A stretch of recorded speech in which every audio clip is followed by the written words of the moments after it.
Hello বন্ধুরা, আমার YouTube channel Hasda ইনভেস্টিভসে তোমাদের সকলকে স্বাগত। ভিডিওটি শুরু থেকে স্কিপ না করে শেষ পর্যন্ত দেখো এবং প্লিজ চ্যানেলটি সাবস্ক্রাইব করে পাশে থাকা বেল আইকনটি প্রেস করে রাখো, যাতে নতুন ভিডিও আপলোড করার সাথে সাথে নোটিফিকেশন পেয়ে যাও। আর যদি ভিডিওটি ভালো লেগে থাকে তাহলে লাইক, শেয়ার এবং কমেন্ট অবশ্যই করো। বন্ধুরা, আমরা এই চ্যানেলে আলোচনা করব কিছু ফিনান্সিয়ালি স্ট্রং শেয়ার নিয়ে, যে শেয়ারগুলোতে আমরা যদি ইনভেস্ট করি তাহলে আমাদের লস হওয়ার চান্সটা কম থাকবে, যেটাতে আমাদের প্রফিটটা ম্যাক্সিমাম হতে পারে। সেই দিকটা মাথায় রেখে আমরা প্রত্যেকটা শেয়ার যেগুলো আলোচনা করি সেগুলো আমরা তার এক বছরের রিটার্নের পূর্বাভাস বা ফোরকাস্ট সেটাও আমরা বলে থাকি বা দিয়ে থাকি। তো বন্ধুরা, এই কোম্পানি, আজকে একটা কোম্পানি, ভালো কোম্পানি নিয়ে আমরা আলোচনা করব। এই কোম্পানি, এটা ডাইভার্সিফাইড ইঞ্জিনিয়ারিং কোম্পানি। এই কোম্পানিটি যদি আমরা দেখি তাহলে দেখতে পাই কমার্শিয়াল ভেহিক্যাল সেক্টরে কাজ করছে, প্যাসেঞ্জার ভেহিক্যাল সেক্টরে কাজ করছে, ওয়্যার হাউজিংয়ে কাজ করছে, অটোমেটিভ পাওয়ার ট্রেনে কাজ করছে, অ্যালুমিনিয়াম প্রোডাক্টসে কাজ করছে, ইন্ডাস্ট্রিয়াল অ্যান্ড ইঞ্জিনিয়ারিংয়ে কাজ করছে, ডাইভার্সিফাইড ক্যাপাবিলিটিজ, টু হুইলারেও কাজ করছে, ট্র্যাক্টর তৈরি করছে, material handling, power transmission, industrial. মানে আমরা এখান থেকে দেখতে পাচ্ছি দারুণ একটা ডাইভার্সিফাইড কোম্পানি, যার কাজকর্ম বিভৎসভাবে ডাইভার্সিফাইড। তো কিছু ছবি আমরা দেখে নিই যে মেশিনগুলো তৈরি করছে। আরেকটা সব থেকে বড় কথা হচ্ছে এই কোম্পানিটি largest player in machining solution, advanced manufacturing process to maximize automotive end user performance. এই মেশিনগুলো আমরা যেগুলো দেখতে পাচ্ছি, এই ধরনের মেশিনগুলো এই কোম্পানি তৈরি করে থাকে। এরপর হচ্ছে অ্যালুমিনিয়াম কাস্টিংসের উপরে বিভিন্ন ফোর হুইলারের যে অ্যালুমিনিয়াম কাস্টিংস সেটাও করে থাকে। One stop light weight solution কাস্টিংসের উপরে। এছাড়া aluminium castings with inhouse die manufacturing and machines of facility এই কোম্পানিটি প্রোভাইড করে থাকে। এই কোম্পানি যেটা কাজ করছে, যেটা ফোকাসে আছে, সেটা হচ্ছে স্টোরেজ সলিউশন। এই কোম্পানিটি ডিজাইন করে, তৈরি করে এবং সাপ্লাই করে বা তাদের ইরেক্ট করে দেয়, এটাও তৈরি করে দেয় এক্সটেন্সিভলি ইঞ্জিনিয়ার্ড র্যাকিং, মানে র্যাক যেগুলো হবে, racking solution for a storage needs. যে কোম্পানির স্টোরেজ এরকমের দরকার পড়বে তাদের জন্য এগুলো তৈরি করে দেবে। এই কোম্পানিটি 1986 সালে তামিলনাড়ুর কোয়েম্বাটুরে স্থাপিত হয়েছিল, ওখানে অপারেশন শুরু করেছিল। এরপর এর যদি ম্যানুফ্যাকচারিং ফ্যাসিলিটিস আমরা দেখি তাহলে এর 12 জায়গায় স্ট্র্যাটেজিক লোকেশন আছে। 12 জায়গা থেকে ম্যানুফ্যাকচারিং ফ্যাসিলিটিটা এ দিচ্ছে। 1.6 plus million square feet total built up area আছে কোম্পানির। 10 প্লাস ইয়ার, মানে 10 বছরের বেশি সময় ধরে কাস্টমারদের সাথে রিলেশন দারুণভাবে তৈরি করে রেখেছে। আমরা যদি দেখি এই কোম্পানিটি state of the art manufacturing facility provide করছে। এই কোম্পানিটি লিখেছে, our facilities are equipped with advanced machinery including state of the art computer numerical control, যেটাকে সিএনসি বলা হয়, machine tools, roughness and roundness testers and cleanliness checking equipment to ensure the highest quality with single digit ppm as a hallmark of component machined by the company. Vertically integrated machining capabilities with flexible plant layout designed for manufacturing, assembly of finishing and others including আদারগুলোর মধ্যে CNC machining পড়ছে, laser hit treatment পড়ছে, হনিং, grinding, assembly, testing, etcetera ইত্যাদি ইত্যাদি। আমরা কিছু ছবি দেখছি এর প্ল্যান্টে যে মেশিনগুলো তৈরি হচ্ছে, যে মেশিনগুলো ব্যবহার হচ্ছে, মেশিনগুলো তৈরি হচ্ছে, এই ধরনের বিভিন্ন খুব হাই এন্ড টেকনোলজি মেশিন তৈরি হচ্ছে। এই কোম্পানিটি কোথায় কোথায় ফ্যাক্টরি আছে, তার মাঝখানে 7খানা বড় ফ্যাক্টরি, কোয়েম্বাটোরে একটা আছে, চেন্নাই একটা আছে, পুনেতে আছে, ইন্ডোরে আছে, জামশেদপুরে আছে, টাটানগর জামশেদপুর, ফরিদাবাদে আছে এবং ব্যাঙ্গালোরে আছে দেখতে পাচ্ছি। বিভিন্ন সার্টিফিকেট পেয়েছে কোম্পানিটি ভালো কাজ করার জন্য, যেমন আইসো 9001 2015 সালে পেয়েছে, আইসো 14001 2015 সালে পেয়েছে, আইএটিএফ সার্টিফিকেটটা পেয়েছে,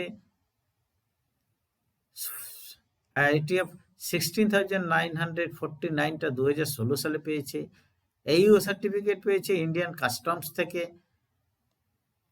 এছাড়াও এক্সপোর্ট হাউস সার্টিফিকেট পেয়েছে, মানে এক্সপোর্ট বিজনেসেও এই কোম্পানিটি আছে, জড়িত আছে।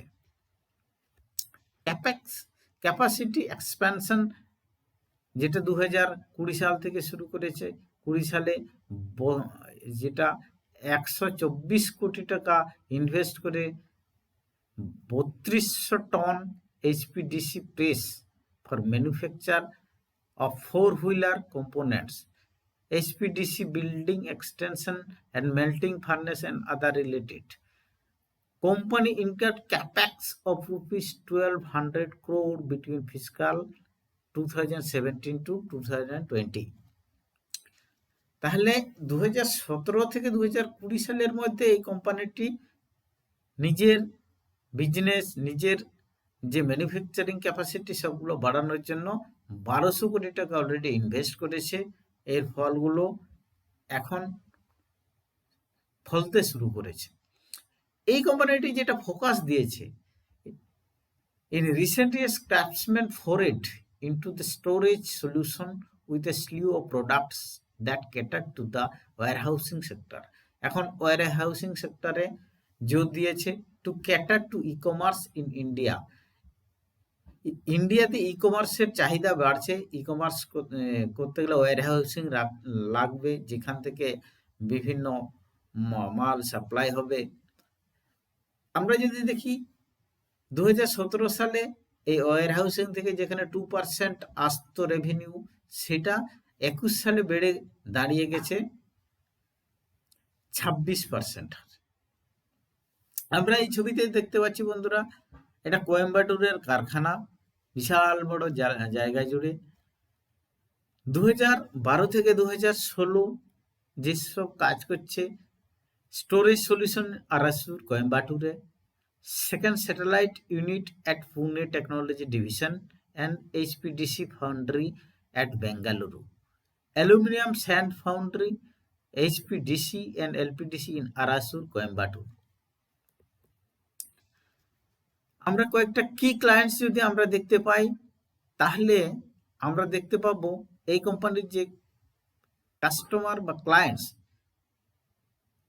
কি কাস্টমার্সের মধ্যে হবে Delmar India, Tata Motors, Tata Cummins, Mahindra and Mahindra, Simpson and Company Limited, TAFE Motors and Tractors, Escorts Kubota, Ashok Leyland, Perkins, Mitsubishi Heavy Industries, John Deere and JCB India. Within the automotive sector, aluminum products segment companies' key customers include Delmar India, TVS Motors, Royal Enfield, Perkins and Mahindra. তাহলে আমরা বন্ধুরা দেখতে পাচ্ছি এই কোম্পানিটির যে খদ্দের বা আমরা যদি ক্লায়েন্টস বলি, তাহলে বড় বড় কোম্পানি, বিশাল বিশাল কোম্পানি এর customer. Revenue from top customer যদি দেখি, তাহলে 56.23% 10টা কাস্টমার থেকে আসছে, আর বাকিটা আসছে অপারেশন সেক্টর থেকে। তো বন্ধুরা, এর মার্কেট ক্যাপ যদি আমরা দেখি, তাহলে আমরা দেখতে পাচ্ছি 6504 কোটি টাকার মার্কেট ক্যাপ আছে।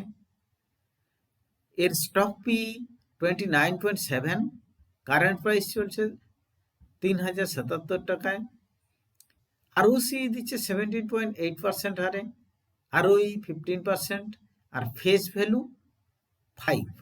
তার মানে বন্ধুরা এই কোম্পানিটি ভবিষ্যতে স্প্লিট হতে পারে, শেয়ারগুলো বোনাস শেয়ার মিলতে পারে, ডিভিডেন্ডও দিচ্ছে, 0.12% ডিভিডেন্ড দিচ্ছে। তো বন্ধুরা এর ব্যালেন্স শিটে যদি আমরা দেখি তাহলে আমরা রিজার্ভ এই মুহূর্তে দেখতে পাবো সেপ্টেম্বর 22 হিসাবে 1238 কোটি টাকা, যেখানে মাত্র বোরোয়িংস আছে 811 কোটি টাকা। 811 কোটি টাকা 1238 থেকে অনেকটাই কম। তাহলে বন্ধুরা এই ঋণটি যে কোনো সময় এই কোম্পানির শোধ দেওয়ার ক্ষমতা রাখে, তাই এটাকে ডেট ফ্রি হিসাবে আমরা গণ্য করতেই পারি। শেয়ার হোল্ডিং যদি দেখি বন্ধুরা তাহলে জুন 2022-এ 59.48% ছিল প্রমোটারের, সেটা একটুখানি কমে 58.77%-এ আছে। এটা খুব ভালো পজিশনে, প্রায় 45%-এর উপরে, অনেক উপরে আছে। ফরেন ইনস্টিটিউটগুলো আছে এই মুহূর্তে 8.79%, ডোমেস্টিক ইনস্টিটিউটগুলো ইনভেস্ট করে রেখেছে 16.55%, আর পাবলিকের কাছে আছে 15.87%। প্রফিট অ্যান্ড লস যদি দেখি বন্ধুরা তাহলে 2018 থেকেই যদি ধরি তাহলে কখনো লস করেনি। 2018 সালে যেখানে ছিল 275 কোটি টাকা অপারেটিং প্রফিট, 2019-এ 414 কোটি টাকায় বেড়ে গিয়েছিল, তারপর সামান্য কিছু কোভিডের কারণে কমে গিয়েছিল 395 কোটি টাকায়। তারপর 21 সালে আবার সেটা রিকভারি করে যায়, সেটা 19-এর যে অপারেটিং প্রফিটটাকেও সারপাস করে যায়, 434 কোটি টাকায় পৌঁছায়। মার্চ 22-এ 529 কোটি টাকায়, আর লাস্ট 12 মাসে যদি আমরা হিসাব করে 645 কোটি টাকা। কিভাবে লাফিয়ে লাফিয়ে বাড়ছে। অপারেটিং প্রফিট মার্জিন যদি আমরা দেখি তাহলে মোটামুটি সেটা খুব খারাপ নয়। 2022-এর মার্চ মাসে ছিল 24%, এই মুহূর্তে 23%, এই মুহূর্তে বলতে লাস্ট 12 মাসে 23% অপারেটিং প্রফিট মার্জিন রেখে চলেছে। প্রফিট বিফোর ট্যাক্স যদি আমরা দেখি তাহলে সেটাও কন্টিনিউয়াসলি বেড়ে চলেছে, শুধুমাত্র কোভিডের কারণে এটা 54 কোটিতে দাঁড়িয়েছিল, তারপর সেটা আবার 148 কোটি হয়ে যায়, তারপর 248 কোটি হয়ে যায়, তারপর 340 কোটি, মানে লাস্ট 12 মাসে 340 কোটি টাকা পেয়েছে। নেট প্রফিটও যদি দেখি বন্ধুরা তাহলে প্রথম 18-তে 32 কোটি টাকা ছিল, তারপর 94 কোটি টাকা হয়ে গেল, তারপর কোভিডে 37 কোটি টাকা, তারপর 97 কোটি টাকা, তারপর 160 কোটি টাকা, তারপর 219 কোটি টাকা লাস্ট 12 মাসে। তাহলে বন্ধুরা কখনো নেগেটিভে যায়নি, কখনো লস করেনি। এই কোম্পানিটি কোনো লস মেকিং কোম্পানি নয়, সবসময়ই পজিটিভ দেখা যাচ্ছে প্রফিটও। তো বন্ধুরা যে 8 জন অ্যানালিস্ট যেটা বলেছে রেকমেন্ডেশন করেছে বাই রেকমেন্ডেশন আছে 88%, মানে 88%, আর আউটস্ট্যান্ডিং পারফরমেন্স হিসাবে বলেছে 13%। হোল্ড করতে কেউ বলেনি, আন্ডার পারফরমেন্সের কোনো ইয়ে নেই, সেল করতে কেউ বলছে না। বাই 88% আর আউটস্ট্যান্ডিং পারফরমেন্স হিসাবে মার্ক দিয়েছে 13%। মানি কন্ট্রোল ইনসাইটস প্রো যেটা দেখছে এটা স্ট্রং পারফরম্যান্স হিসাবেই গণ্য করছে।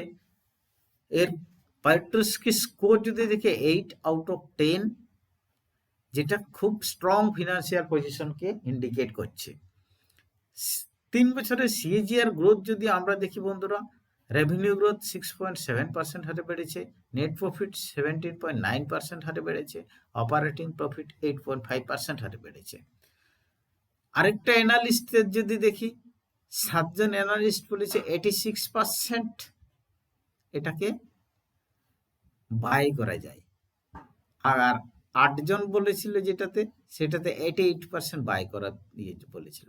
আমরা প্রাইস ফোরকাস্ট যদি দেখি, মানে সামনের 1 বছরে এটা কোথায় গিয়ে দাঁড়াবে, কতটা প্রফিট হবে, কতটা লস হবে, সেটা যদি দেখি, এই মুহূর্তে এর শেয়ারের দাম 3076 টাকা, 3076 টাকা 85 পয়সা।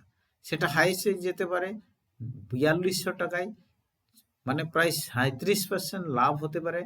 মিডিয়ানে যদি যাই, মানে মধ্যবর্তীকালে যদি বাড়ে তাহলে 25% এটা যাবে, মানে ৩,৮৫১ টাকা ৫০ পয়সা এর দাম হতে পারে। আর যদি বন্ধুরা কারেকশন ফেজে চলে যায় তাহলে ২,৯৭৫ কোটি টাকা ৭৫ টাকায় এর দাম হতে পারে, যেটা হচ্ছে -3.31%। বন্ধুরা, কোম্পানিটির নাম হচ্ছে ক্রাফটসম্যান অটোমেশন লিমিটেড। কোম্পানিটি ফিনান্সিয়ালি স্ট্রং, এটাকে নিজেদের ওয়াচ লিস্টে রাখতে পারো এবং একটু ডিসকাউন্টে পাওয়া গেলে ইনভেস্ট করতে পারো। তো বন্ধুরা, আজকের মতো এখানে আসি, পরের ভিডিওতে আবার দেখা হবে। বন্ধুরা, আবার রিকোয়েস্ট করছি যে সাবস্ক্রাইব করে নাও চ্যানেলটিকে, এবং যদি ভিডিওটি ভালো লেগে থাকে তাহলে লাইক, শেয়ার এবং কমেন্ট করে অবশ্যই জানাও।